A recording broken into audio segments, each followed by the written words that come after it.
실효성 없는 정보 유출 피해 구제. 최근 카드사의 관리 소홀로 인한 대규모 개인정보 유출이 사회적 논란이 되고 있다.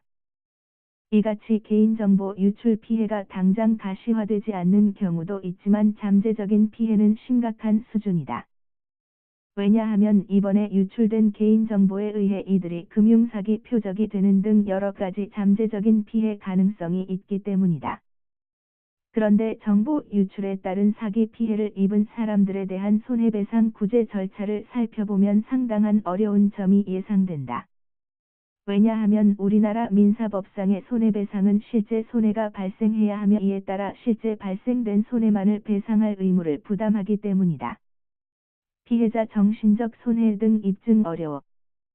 따라서 향후 발생할 개연성이 높은 손해에 대해서는 청구가 불가능하다. 이런 측면에서 피해자들이 집단으로 소송을 제기한다고 하더라도 실손해의 입증에 어려움이 있을 것으로 보인다. 따라서 법원에서 인정 가능한 범위는 정신적 손해에 대한 배상이다.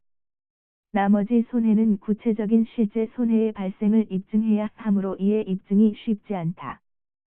또 하나 주목해야 할 점은 통상적으로 법원에서 인정하는 위자료 금액이 너무 미약하다는 점이다. 그간 경제가 발전하고 국민들의 소득 수준이 높아졌음에도 여전히 정신적 손해에 대해 법원에서 인정하는 배상 금액은 이러한 경제 현실을 제대로 반영하지 못하고 있다. 또 다른 문제는 증거 확보 방법이다. 지금까지는 형사고소 등을 통해 수사를 유도해 이 수사 기록을 증거로 사용해왔으나 최근에는 개인의 프라이버시 침해 문제로 형사 기록을 민사재판에 활용하는 데에 많은 제약이 있다. 따라서 앞으로 가능하면 사립탐정의 합법화 같은 제도를 적극적으로 검토해볼 필요가 있다.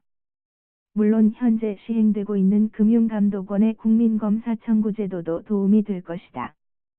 즉 금감원 검사를 통해 얻은 정보를 문서송부 촉탁, 사실조회나 정보 공개 청구에 의해 민사재판에 활용할 수는 있다. 그렇지만 현행 국민검사 청구는 좀 더 피해자 구제를 위한 제도로서 보완이 필요하다. 다만 정부 대표 소송 제도와 동의의결유사 제도 등이 도입돼 현행 국민검사 청구 제도와 같이 융합이 된다면 그 시너지 효과는 있다고 본다. 미국은 공정거래법 및 소비자보호법 위반 사안 등의 경우에 연방거래위원회, 우리나라의 공정거래위원회, 다 위반 사업자를 상대로 정부 대표 소송을 일으킬 수 있다. 국민검사 청구 등 구제책 보완해야 정부 대표 소송으로부터 받은 손해배상금은 에스크로 계좌에 넣어 피해자가 일정한 절차에 따라 피해를 소명하면 이를 지급하는 형태를 취한다. 그리고 동의의결유사 제도도 있다. 최근 시장 지배자 지위의 남용과 관련해 조사를 받고 있던 네이버가 동의의결 신청을 해 공정위가 승인하고 현재 시정 방안이 진행 중에 있다. 시정 방안의 업무 시정 및 피해자 구제 방안 등을 제시하면 이를 검토하고 나아가 이해관계자의 의견까지 청취해 적정하다고 판단되면 시정 방안과 같은 취지의 행정처분을 내리는 제도다. 이 동의의결유사 절차에서 피해자에 대한 실효성 있는 구제 조치가 충분히 논의될 수 있다면 피해자 구제의 실효성이 제고될 수 있다. 따라서 앞으로 금융소비자를 위해 이 같은 동의의결유사 제도가 도입되고 활용되기를 기대해본다.